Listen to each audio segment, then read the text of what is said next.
Hello guys, good day, Judah of Judah Marabe po uli. Gusto mo bang gumawa ng ganitong intro?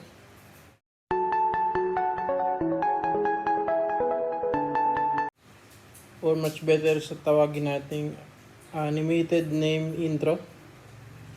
Pero bago yan, click mo muna yung like, share, subscribe at click mo na rin yung notification bell para updated ka sa mga bagong video editing tutorials natin sa mga susunod na vlogs natin.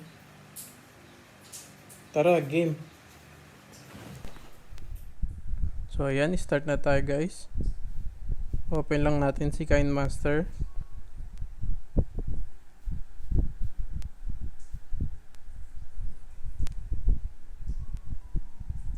Tapos kung napapansin nyo, malaki yung screen, iba yung format ng Kinemaster ko kasi sa iPad ako nag-edit ng mga videos kasi hindi ko magamit yung cellphone ko kasi masyadong maliit.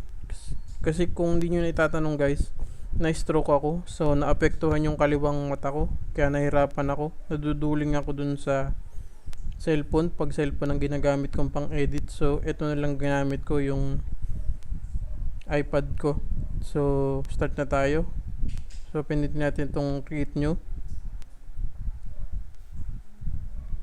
tapos select lang natin yung aspect ratio na 16:9, ito. Tapos pinitin lang natin yung next sa upper right corner, ito.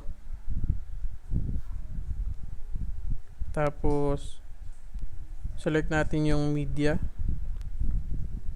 tapos photo dito sa may baba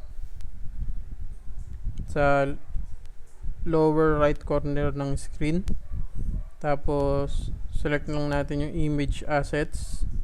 In my case, image assets. Medyo iba yung format kasi nga sa iPad ako. Hindi ko lang alam kung anong magiging format pag dun sa cellphone na Android. So, image assets.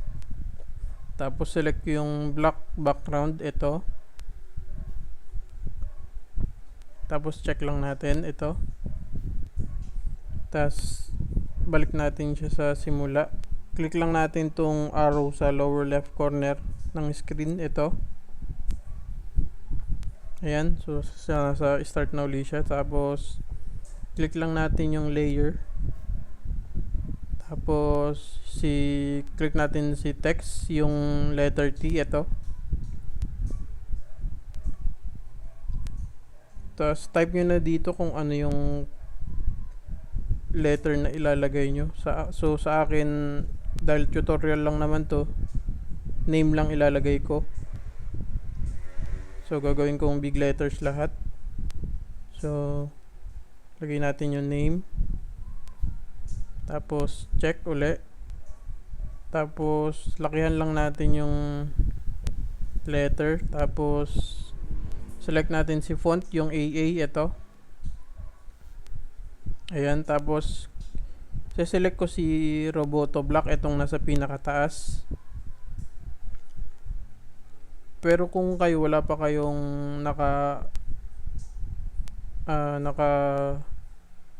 install na font, select nyo lang tong si Kinemaster Store, ito. Pili na lang kayo ng font na gusto nyo dyan, pero ako si Roboto Black na lang kasi naka-download niya sa akin. Kadalasan ito lang talaga ginagamit ko. So click ko lang si Roboto Black, ito. Tapos check ulit. Ayan. Tapos select nyo lang yung color, ito.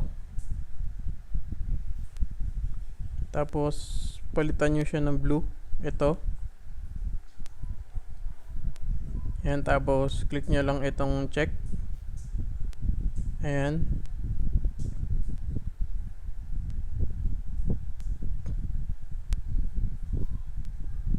Tapos balik tayo dun sa background. Habaan lang natin mga 15 seconds.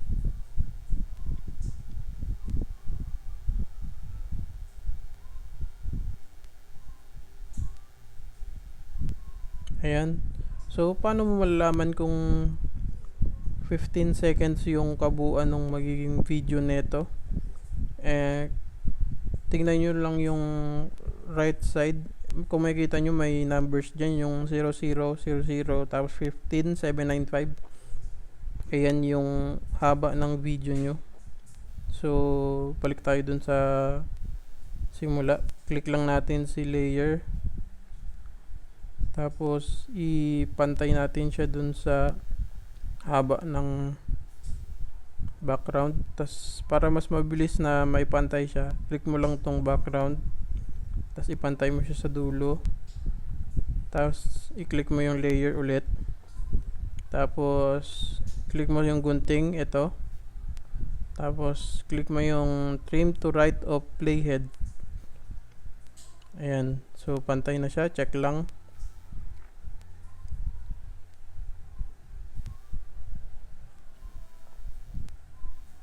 So, okay na to. Pwede na nating i-save. So, click lang natin tong export. Tapos, save as video.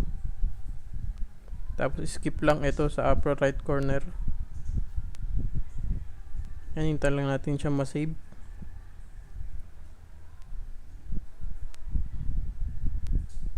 Yan, okay na. Na-save na. Click lang natin tong back. Ito, sa upper left corner. Tapos, isa pang back. Dun uli. Tapos, create new. Create new uli. Tapos, select ulit natin yung aspect ratio na 16:9. Tapos, next uli. Ayan. Tapos, mid. Select natin ulit si media. Video. Tapos, all.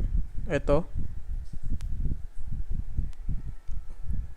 Tapos, bago nga pala ako nagsimula guys, nag-download na ako ng video galing sa YouTube. Yung Attack of Titan na animation. Pero guys, bago kayo kumuha ng videos dyan, make sure lang na i-filter nyo para hindi kayo ma-copyright ni YouTube. So, eto na yung video, yung ito. Ayan. Tas check lang ulit. Tas pindutin mo ulit tong nasa lower left corner na arrow. Ayan. Sa akin, kagamitin ko tong simula hanggang makuha ko yung, tas adjust lang natin hanggang 15 seconds. Ayan. Tapos click natin yung video. Tapos click ulit natin si gunting. Tapos trim to right of playhead. Ito. Tapos check lang ulit. Tapos balik ulit tayo sa simula. Ngayon naman click natin si layer. Tapos media. Ito. Tapos all. Select natin yung ginawa nating video na may letter kanina. Ito. Check lang ulit.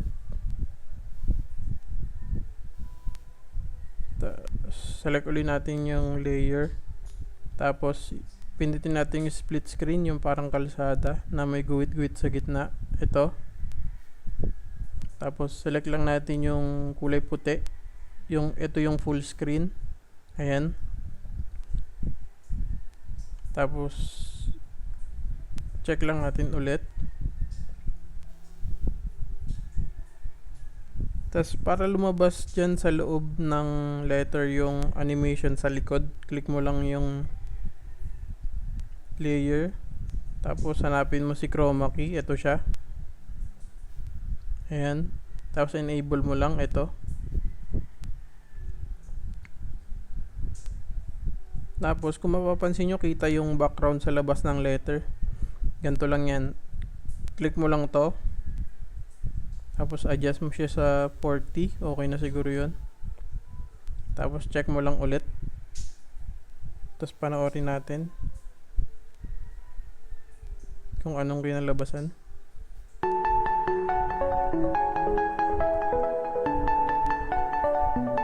So, ayan.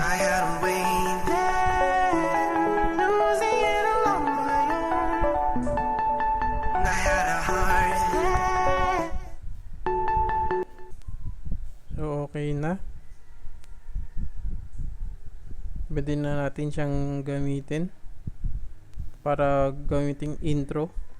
So, save na natin ulit. Tapos, save as video. Tapos, skip lang ulit. Hintayin lang natin siyang masave.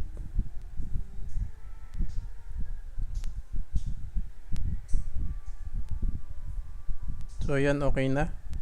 Tingnan lang natin siya sa gallery kung ano itsura. So, home. Tapos, tingnan natin siya sa gallery. In my case, photos ang nakalagay. Ayan. Tapos, ito siya. Ito sa pinakadulo. Tingnan lang natin.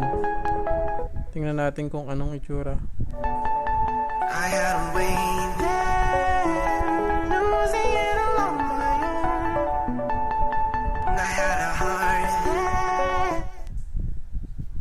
So, ayan, okay na.